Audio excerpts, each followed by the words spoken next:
that there are four parts to our nature: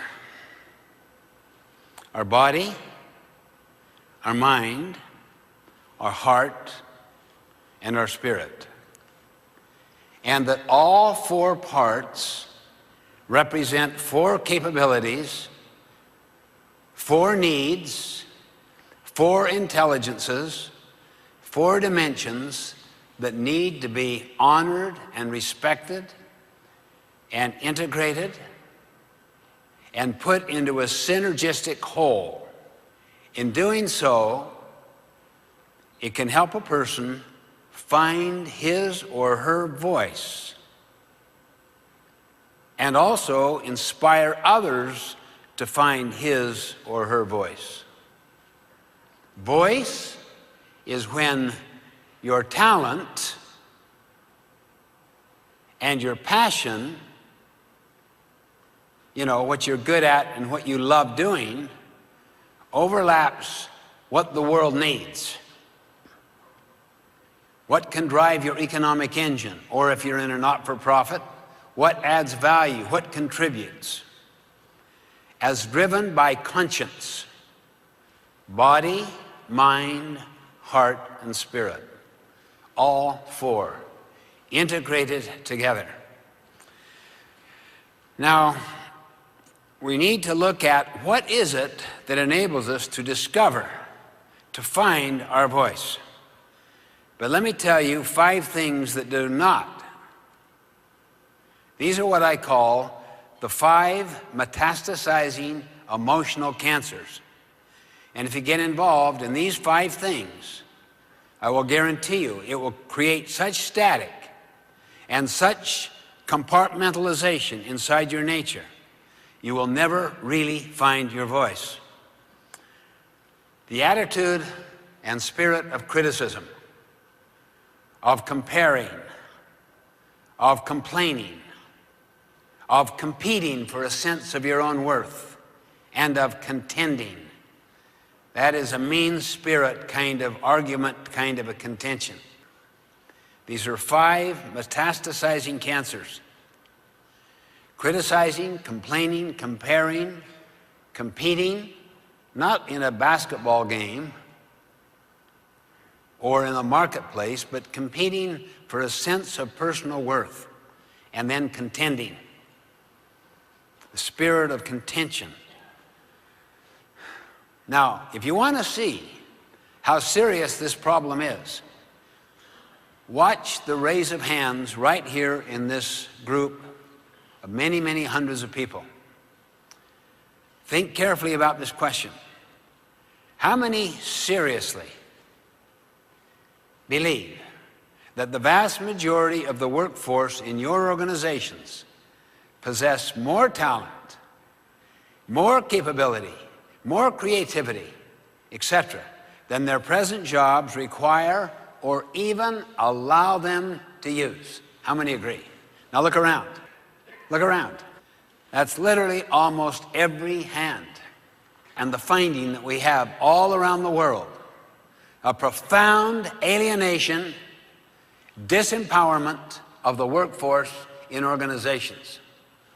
People have not found their voice. There is no passion, which necessitates external motivation, supervision, psych up, hovering over, check up. The whole panoply of techniques used by the industrial age. Now, how many also feel a lot of pressure to produce more for less? Look, same hands. Now just put those questions side by side. Just look at those 2 questions. Here's all this capability, this talent, this capacity, and this tremendous need to produce, and we can't even use it. Okay, let's look at how we develop our voice and how we inspire others to find their voices and to use them in the new knowledge economy. This is what I call the 8th habit. It builds upon the other 7, but it is like the 3rd dimension to the other 7. Find your voice and inspire others to find theirs. Okay, let's go back to nature. These are birth gifts. There are 3 of them, basically. They're right into our DNA. Here's a listing of them. First, our freedom and power to choose. Second, principles that are universal. That means they apply everywhere. I've taught them in 60 different countries all around this world.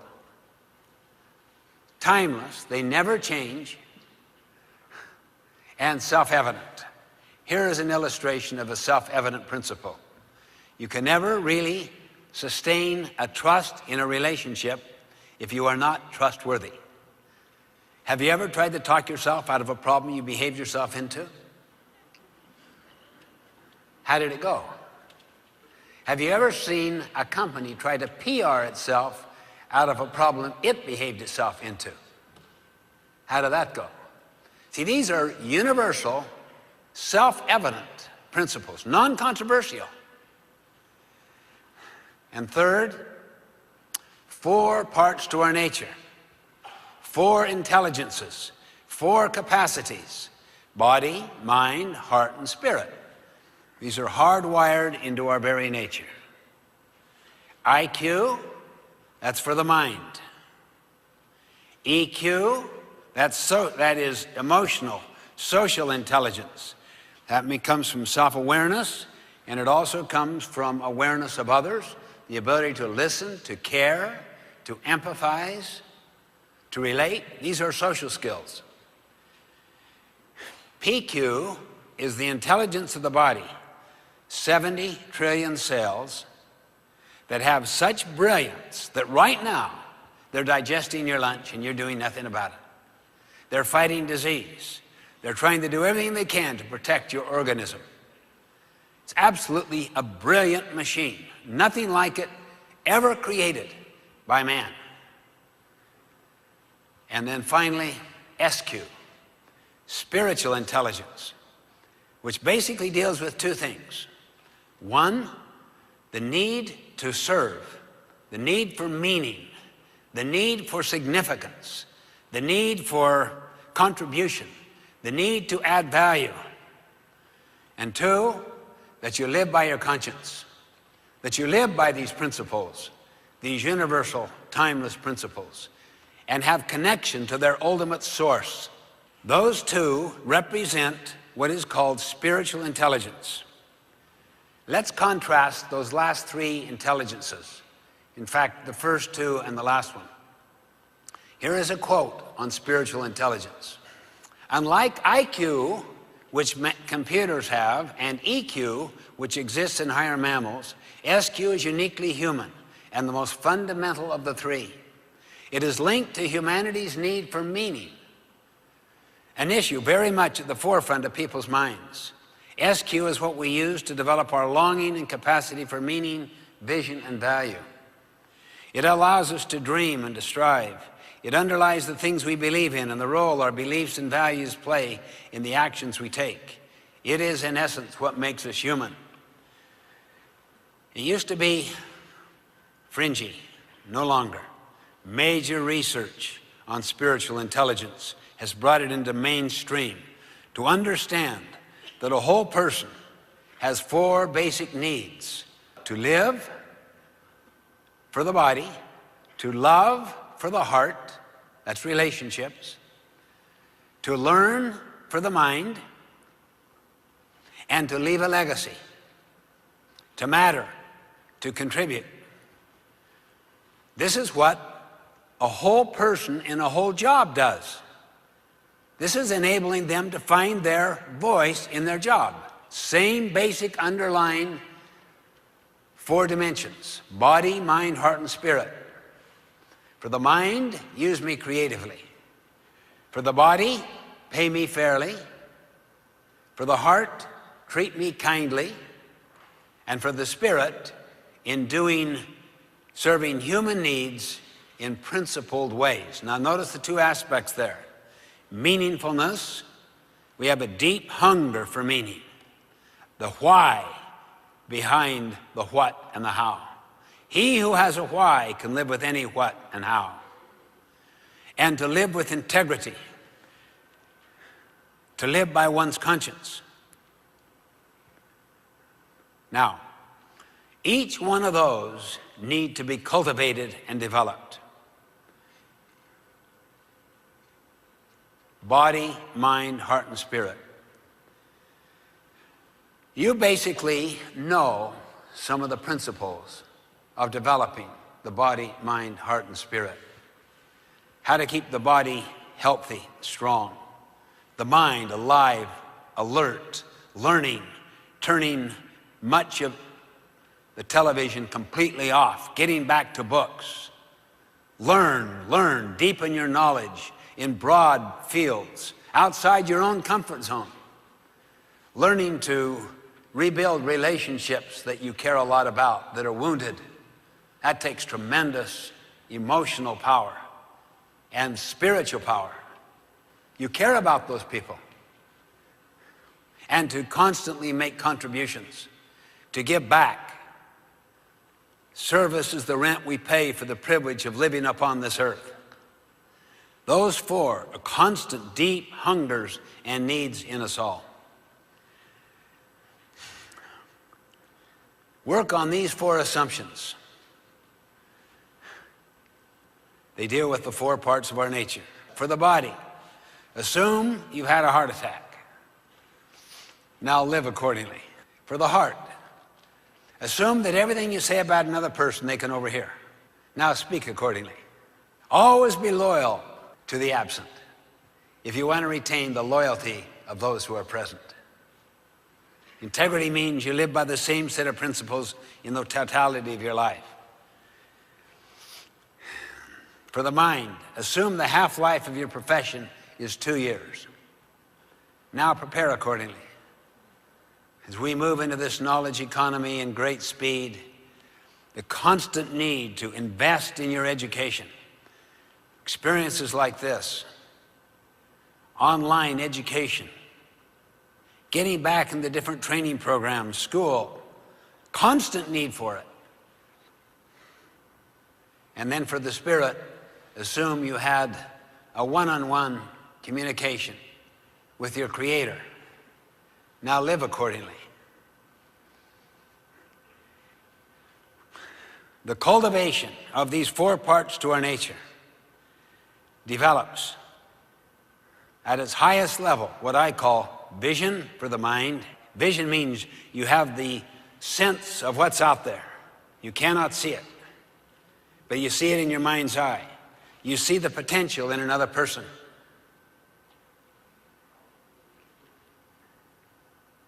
I mean, think on this. How many of you have achieved the level of success you've achieved partly because, or even largely because, someone believed in you when you didn't believe in yourself? Now look at the hands. Look at the hands. That's like half the group. If we were to ask those people to respond, their stories would bring you to tears. They really would. These are people who others helped find their voice by affirming their worth and potential when they did not believe in themselves. Vision, discipline, the power to subordinate what you want now to what you want eventually. I mean, no one on their deathbed ever wished they spent more time at the office or watching television. I've studied the deathbed research.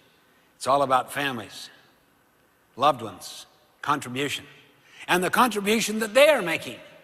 Even Abraham Maslow transcended his own need hierarchy theory on his deathbed, saying self-actualization is not where it's at. It's self-transcendence. It's what my kids are about, and their kids.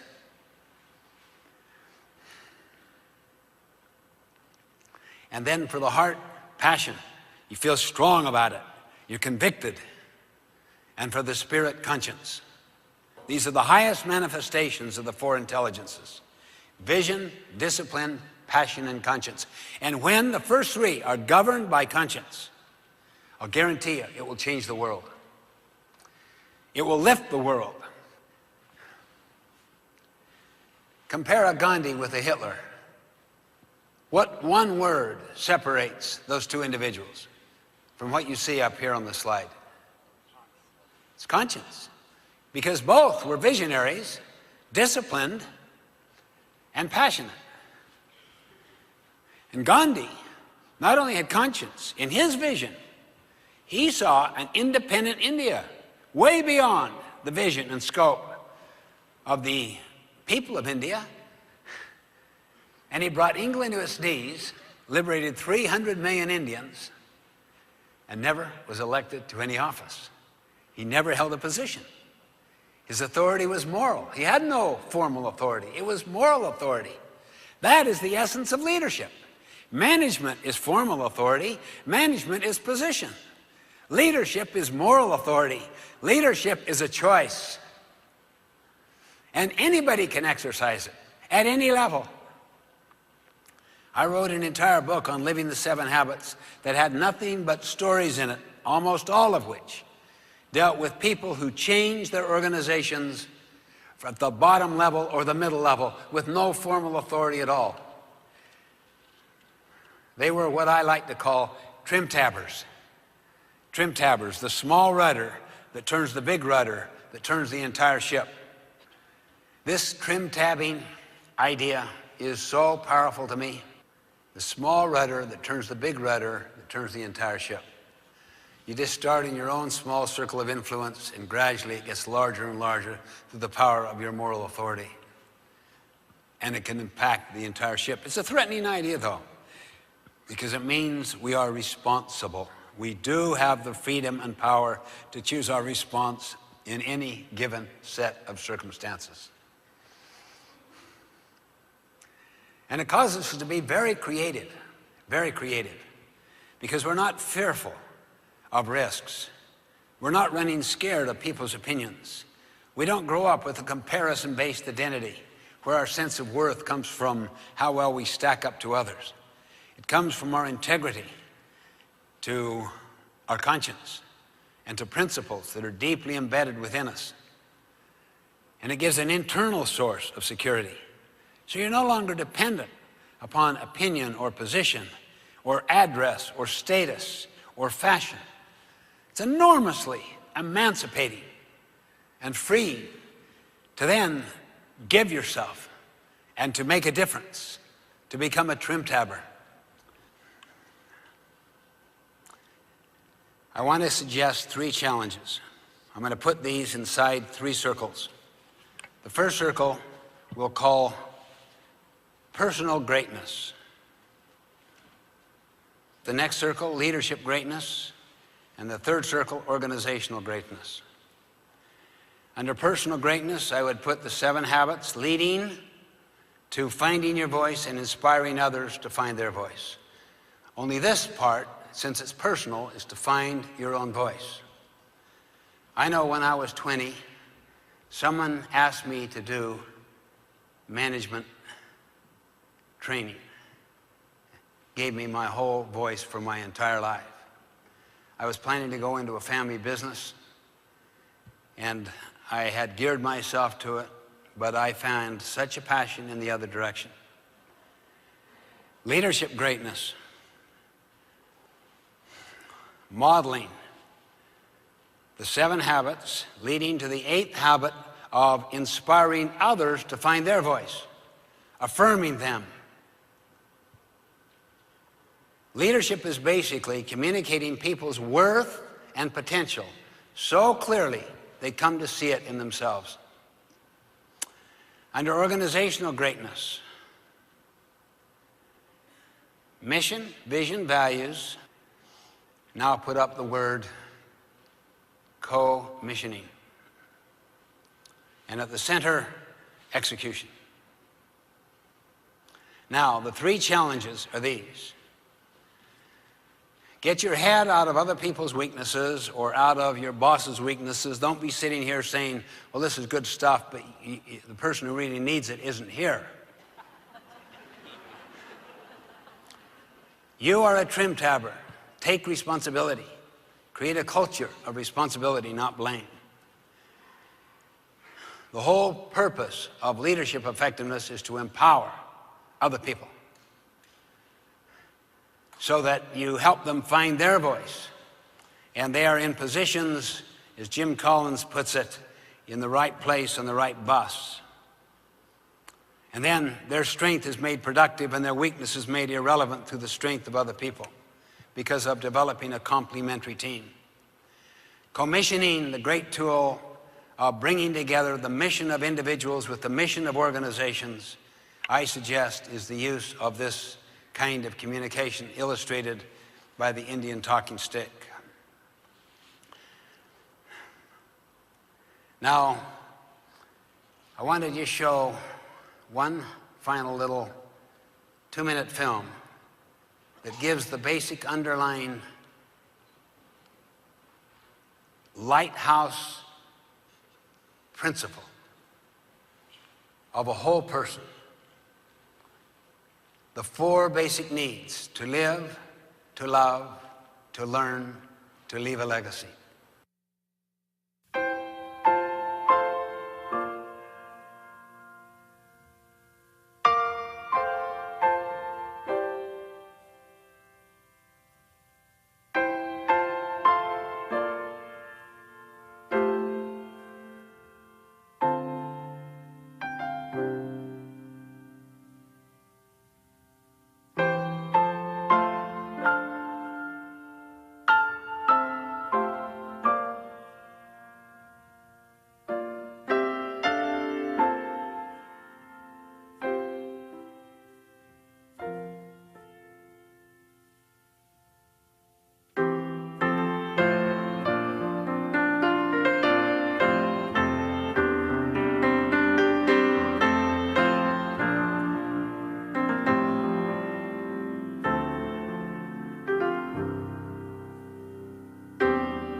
In summary, put up, if you would, the 7 habits diagram with the 8th habit as the 3rd dimension.